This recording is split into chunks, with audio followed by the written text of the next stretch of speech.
Boa noite, paz do Senhor. Hoje é motivo de alegria estarmos aqui novamente para falar do amor de Deus por nós. É começar essa série de estudo desta semana. E a série de estudo desta semana é continuarmos estudando sobre o significado dos nomes de mulheres que foram importantes na Bíblia, que tiveram seus nomes mencionados na Bíblia e que de alguma maneira trouxeram mudança para as pessoas da época e que fazem a diferença até hoje no nosso meio. Então hoje começaremos um estudo sobre as filhas de Jó.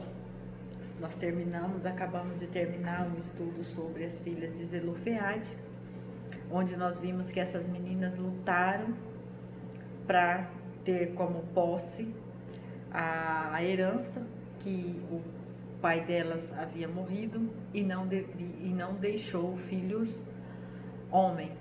E na época só era permitido herança para filhas mulheres.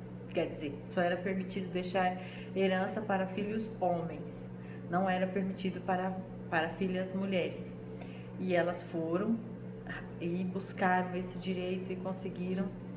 E então, grandes coisas aconteceram na vida dessas mulheres e nas nossas vidas a partir daquela decisão que elas tomaram.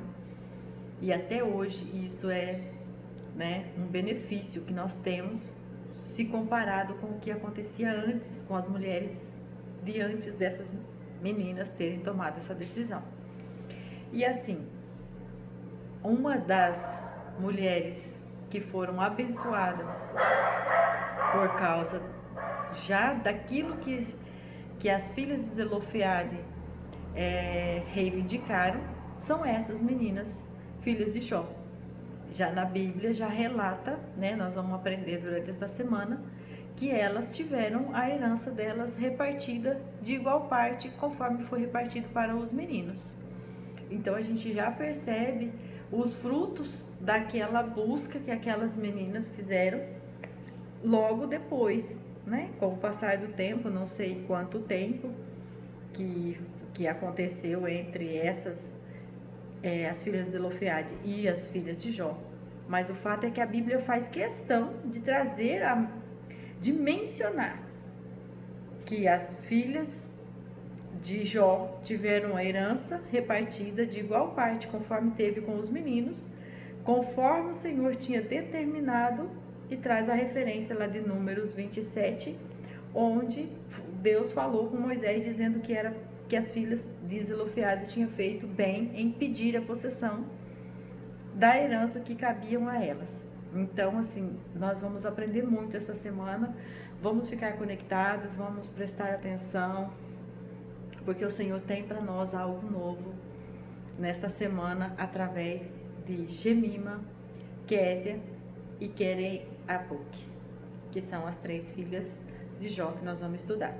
Mas hoje nós vamos só fazer uma introdução, ainda não vamos entrar nos nomes exatos, falar de um a um, porque nós precisamos entender em que contexto que Jó foi provado, em que contexto que essas meninas nasceram e por que elas tiveram esses nomes. Então hoje nós vamos aprender um pouquinho, reaprender um pouquinho sobre Jó. Então, vamos ler aqui em Jó, o capítulo 1, o versículo 1, primeiro. Havia um homem na terra de Uz, cujo nome era Jó, e este homem era sincero, reto e temente a Deus, e desviava-se do mal. E a história segue, que você já conhece. No 11, que eu quero fazer um resumo, porque o nosso tempo é pequeno, no 11 diz assim,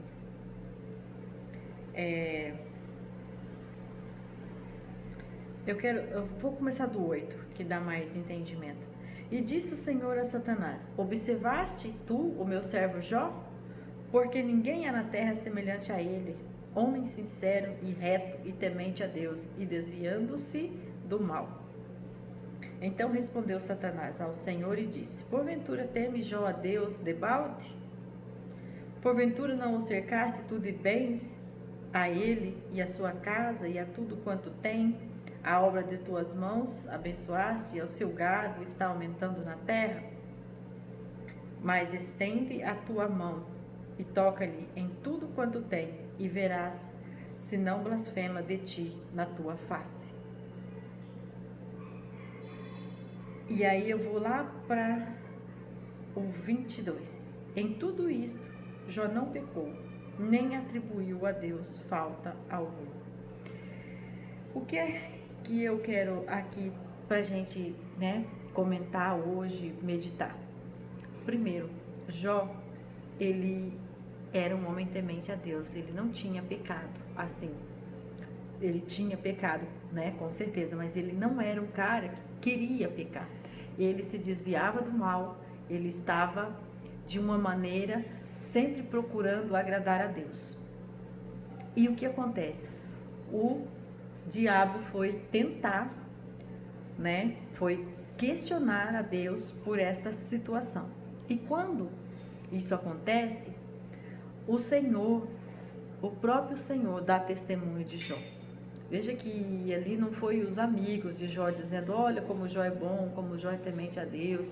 Não foi os parentes de Jó dizendo como ele era bom, mas foi o próprio Deus. E aí o diabo faz esse questionamento. Mas lógico que ele vai te adorar, porque ele tem tudo, ele não lhe falta nada, o Senhor o enche de coisas. Então ele faz um pedido, como se fosse um pedido. Ele, se tocar nele, eu quero ver se ele vai continuar sendo, isso aí que ele é hoje, que ele se desvia do mal, que ele é temente, porque ele está cheio, ele está bem nutrido. Agora, toca nele para ver se ele vai continuar desse jeito. E o Senhor permitiu que fosse tocado. E o Senhor permitindo que ele fosse tocado, todas aquelas coisas que aconteceram, que todas nós conhecemos, diz no versículo 22, ele não atribuiu culpa alguma a Deus. Ele não atribuiu culpa alguma a Deus. Então, assim, eu quero, com esta mensagem de hoje, que nós possamos realmente entender o que é que Deus está falando conosco, o que é que Deus está falando a nosso respeito. Será que quando o diabo chega até Deus para pedir permissão para tocar em nossas vidas, porque o diabo não pode tocar nas nossas vidas, como nós estudamos na semana passada, o diabo tem forças, mas ele não tem poder. Então, para ele tocar nas nossas vidas, precisa ser permitido por Deus. Quando o diabo pede permissão para Deus para tocar nas nossas vidas, qual é o testemunho que Deus tem dado a nosso respeito? Será que o Senhor pode falar a nosso respeito, como ele disse aqui de Jó? No 8, ele fala assim, observastes meu servo Jó? Porque ninguém há na terra semelhante a ele, homem sincero, reto e temente a Deus, e desviando-se do mal. Como será? Será que essas... Eu vou até grifar aqui, porque essa minha Bíblia não está grifada. É essa parte que eu gosto muito de grifar as coisas assim, as palavras-chave. E eu tenho várias Bíblias, então eu ando risco uma, risco outra. Mas é muito sério essa. O dia que o diabo pede permissão para Deus para nos tocar, o que é que o Senhor fala a nosso respeito? Que hoje nós possamos pensar nisso. O Senhor pode falar que nós estamos com o coração sincero, que nós estamos andando retamente, que o nosso coração é temente a Deus. Então, assim, hoje nós vamos aprender a fazer essa reflexão sobre nós. Qual é o testemunho que o Senhor está dando a nosso respeito? Porque não é o que a nossa família fala, não é o que os nossos amigos falam, não é o que a nossa igreja, o nosso pastor, mas é o que Deus tem visto no nosso interior. O que é que nós temos no secreto com Deus? E aí, Jó era conhecido por todos. E imagina Deus dando este testemunho de Jó e tudo o que ele passou. Perdeu seus filhos, perdeu seus bens, a sua esposa fazendo todo aquele questionamento que ela fez, chegando para ele pedindo amaldiçoa esse Deus e morre. Os seus amigos chegando e procurando achar pecado, querendo achar culpa. E em todo tempo, ele não fez questão disso. Ele, como diz no versículo 20 do primeiro capítulo, ele se levantou, rasgou a roupa, raspou a cabeça e se lançou em terra e adorou. E disse: nu saí do ventre da minha mãe, e nu tornarei para lá. O Senhor o deu e o Senhor o tomou. Bendito seja o nome do Senhor. Isso é depois que ele recebeu todas aquelas notícias terríveis do que tinha acontecido com seus filhos, do que tinha acontecido com as suas filhas, com seus bens. E ele faz bendito seja o nome do Senhor.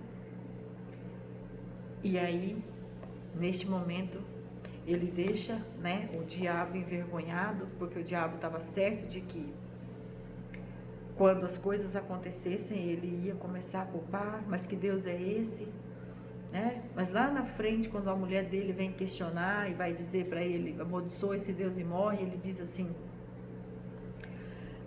falas como uma louca, por acaso se eu recebi o bem de Deus, não posso receber o mal?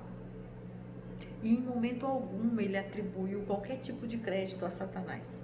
Embora tenha sido Satanás o autor, aquele que foi lá solicitar essa situação, mas ele era tão certo de que se Deus não tivesse permitido, Satanás não teria poder para fazer aquilo, não teria força para fazer aquilo. Ele em nenhum momento citou Satanás. E é isso que hoje eu quero que nós possamos assim realmente entender. Quantas vezes nós ficamos atribuindo culpa, focando na pessoa errada, porque começamos a orar e começamos a atribuir culpa a Satanás, ou às vezes vamos dar um testemunho do que está acontecendo, já Satanás tem me tentado, Satanás tem feito isso, tem feito aquilo. Mas o fato é que Satanás está fazendo porque existe em algum lugar, alguma brecha, e foi por isso que Deus permitiu. Então, assim, nós vamos aprender aqui que qual era a brecha que Jó tinha dado para Deus permitir isso. E isso é o tema de amanhã que nós vamos entender.